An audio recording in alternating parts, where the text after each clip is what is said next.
आपका हमारे YouTube channel में स्वागत है। आज के वीडियो में हम लोग जानेंगे जो आईओएसएल से जो रिक्वायरमेंट आती है उसमें हमारा जब हमने खुद अप्रेंटिसशिप किया तो मैंने अप्रेंटिसशिप के दौरान क्या सीखा और मुझे वहाँ पे जाने के बाद क्या क्या सुविधाएं मिली और मुझे अप्रेंटिसशिप के दौरान कितना पैसा मिलता था और मुझे क्या क्या काम करना रहता था, यानी कि मेरा काम क्या था, मैंने क्या सीखा और हमारा सैलरी कितना मिलता था और हमको आईओएसएल सुविधा क्या क्या मिली थी अप्रेंटिसशिप के दौरान, इस वीडियो में हम लोग सब लोग जानेंगे और देखेंगे।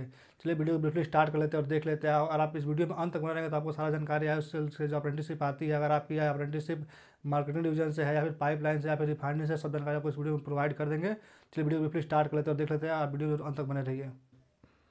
हमारे यूट्यूब चैनल पे आपको हमेशा जो भी रिक्वायरमेंट आती है आईओएसएल से परमानेंट की या फिर अप्रेंटिसशिप की, हम बताते रहते हैं। आपको हमारा प्लेलिस्ट जरूर चेक करना चाहिए, जिससे आपको सब कुछ जानकारी मिल जाएगा। और देख लेते हैं हमने अप्रेंटिसशिप के दौरान क्या सीखा। तो हमने अप्रेंटिसशिप रिफाइनरी डिवीजन से किया हुआ था, तो हमने रिफाइनरी में हमारा क्या प्रोसेस होता है और हमारा इक्विपमेंट कैसे वर्क करते हैं और हमारा प्रोडक्ट क्या क्या निकलता है, प्रोडक्ट का कैसे हम लोग डिस्पैच करते हैं, फिर प्रोडक्ट का हमारा क्या कंडीशन रहता है, यानी कि हमारा फीड से यानी कि क्रूड ऑयल से जो प्रोडक्ट बनता है उसमें क्या क्या हम लोग वर्क करते हैं, फिर प्रोसेस उसका क्या होता है और हम उसको कैसे चेंज करते हैं और हमारा उसमें क्या क्या जोड़ना पड़ता है, क्या क्या हटाना पड़ता है, सब उसमें जानकारी मिलती रहती है। और हमारा वर्क क्या रहता है, अगर आप डिप्लोमा वाले हैं, अगर आईटीआई वाले हैं, बीएससी वाले हैं, सबका अपना अपना अलग वर्क रहता है।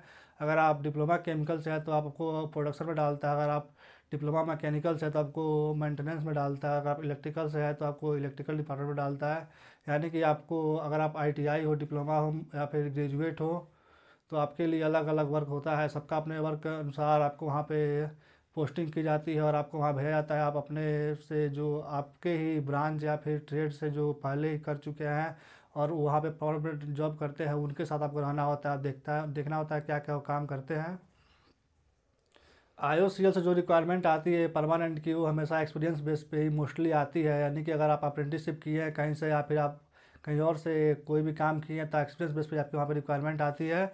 तो उसके लिए आईओसीएल हर साल अपने मार्केटिंग डिवीजन में, पाइपलाइन डिवीजन में और रिफाइनरी डिवीजन में अप्रेंटिसशिप निकालता रहता है।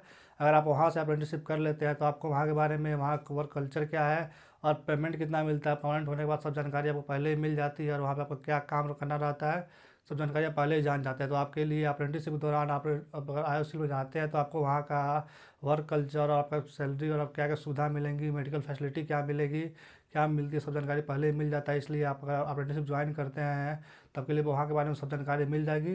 अगर आप फ्यूचर में आईओसी ज्वाइनिंग करना चाहते हैं तो आपके लिए अप्रेंटिसशिप के दौरान वहाँ जाके सब चीज़ देख लेना बहुत अच्छा रहता है। बहुत लोग बाद में कमेंट करते हैं कि हमको वहाँ से अप्रेंटिसशिप करने के बाद क्या लाभ मिलेगा और करना चाहिए नहीं करना चाहिए। तो अगर आप आईओसी में जाना चाहते हैं तो आपको जरूर वहाँ से अप्रेंटिसशिप करना चाहिए।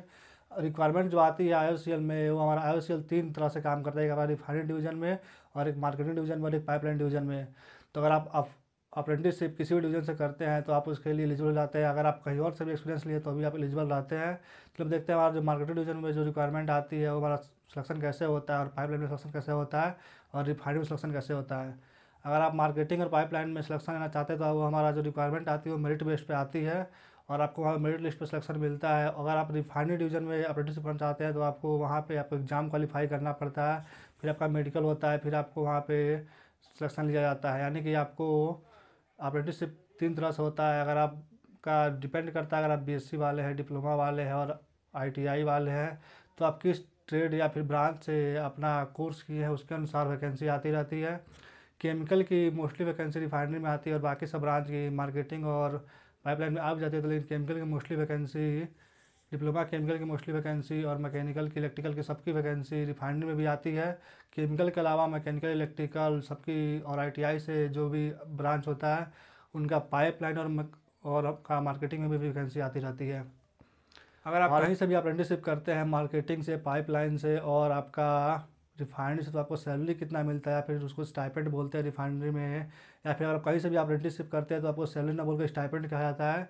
तो आपको स्टाइपेंड के रूप में 10,500 रुपया दिया जाता है। डिप्लोमा वालों के लिए, बीएससी वालों के लिए 11,000 और आईटीआई वालों के लिए 9,000 करीब दिया जाता है। यानी कि अब हम लोग देख लेते हैं वो सुविधा क्या मिलेगी आयुष की तरफ से। तो आयुष की तरफ से आपको रहने के लिए कुछ नहीं दिया जाएगा, केवल आपको पैसा दिया जाएगा और आपको वहाँ पे सेफ्टी के पर्पज़ से आपको सेफ्टी हेलमेट और शूज़ और कभी कभी आईएफआर भी दे दिया जाता है। लेकिन बहुत जगह मिलता भी है, बहुत जगह आईएफआर नहीं भी मिलता है। लेकिन आपको सेफ्टी शूज़ और आपको हेलमेट मोस्टली हर जगह प्रोवाइड कर दिया जाता है और आपको ये रहा हमारा सुविधा, और इसके अलावा आपको कुछ नहीं दिया जाता है। अगर आपको वहाँ पे, अगर आप रिफाइनरी डिवीज़न में, तो आपको वहाँ पे गेट पास बनता है या फिर आपका पंचिंग कार्ड बनता है, जो कि आपको वहाँ जाने के बाद बनता है।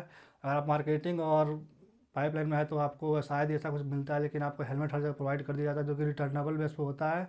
अगर आप रिफाइनरी डिवीज़न से करते हैं तो आपको कहीं कहीं रिफाइनरी में मेडिकल सुविधाएँ फ्री दी जाती है, और बाकी जगह नहीं भी दी जाती है, लेकिन कहीं जगह दी भी जाती है। अगर आप किसी भी रिफाइनरी से अप्रेंटिसशिप करते हैं तो आपका वर्क क्या रहता है, तो आपको वर्क के रूप में कुछ नहीं करना रहता है। आपको वहाँ पे जो आपका ट्रेड हो, ब्रांच हो या फिर क्वालिफिकेशन हो, उनके साथ आपको वहाँ पे पोस्टिंग दी जाती है, और आप उनके साथ जाते हैं और देखते हैं कि हमको फ्यूचर में अगर हम सिलेक्शन लेके आते हैं तो हमें यही वर्क करना होगा, ये वर्क कैसे होता है वो आपको वहाँ पर जानकारी दी जाती है। अगर आप डिप्लोमा वाले हैं तो आप डिप्लोमा वालों के साथ रखे जाते हैं, और वो आप उनके साथ जब भी वो फील्ड में जाते हैं या फिर जिस किसी भी काम से जाते हैं तो आपको दिखाते हैं ऐसे ऐसे काम करना होता है, आप उसको देख के सीखते हैं। अप्रेंटिसशिप में आपको कोई भी काम करना नहीं होता, केवल देख के सीखना ही होता है। ये हमारा रहा अप्रेंटिसशिप के दौरान काम क्या करना होता है। हमने भी खुद अप्रेंटिसशिप किया तो रिफाइनरी डिवीजन से हमें कोई भी काम करने को नहीं मिलता था, हमें केवल देख के सीखना था कि हमें क्या करना है फ्यूचर में। वो हमें बताएंगे तुम फ्यूचर में आओगे तुमको ये करना पड़ेगा, और ऐसे ऐसे ये होता है।